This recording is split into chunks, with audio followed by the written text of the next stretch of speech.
We're back with an upheaval at Southwest Airlines. Today we learned 6 longtime board members will be stepping down in the next couple months, including former CEO Gary Kelly. It's the latest change in the Dallas-based airline since an activist investor acquired a larger stake in the company. Janelle Fort covers the airline industry for WFAA and joins us live from Dallas Love Field. Yesterday you alerted us that a transformation was imminent, and I think, Janelle, now we're wondering, what does all this mean for travelers? Well, it means that they need to brace themselves for some big changes and be ready for shakeups to some of the staples of Southwest culture.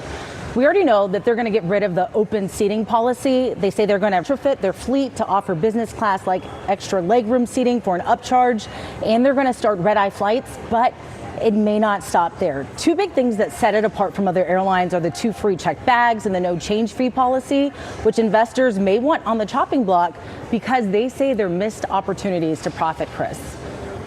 And, for decades, some of these policies were just synonymous with the airline in terms of open bag, open seating. Why all of these changes in happening so quickly? Investors and stock prices. Elliott Management says that part of the reason that Southwest isn't the big profit machine that it once was is because Southwest hasn't evolved its business model to keep up with the changing airline industry. Elliott Management is what's called an activist investor. Essentially, they're a hedge fund that buys significant stock in public companies to change how they're run. They recently did this at Starbucks, and now they're targeting Southwest because they believe that the airline is leaving money on the table. Southwest had a big meeting with Elliott Management yesterday to try and convince the firm not to move forward with plans to oust the majority of the company's top leadership.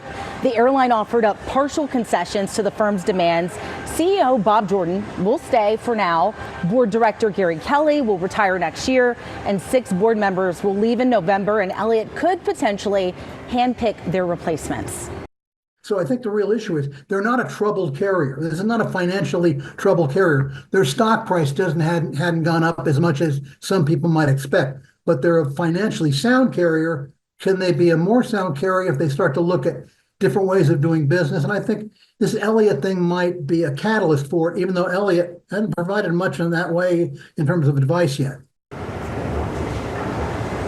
Now, I reached out to Elliott. Their spokesperson told me this is by no means a compromise, but they say they are, quote, happy that the Southwest board is beginning to recognize the degree of change that will be required. But they also signaled that the pressure may not be over yet.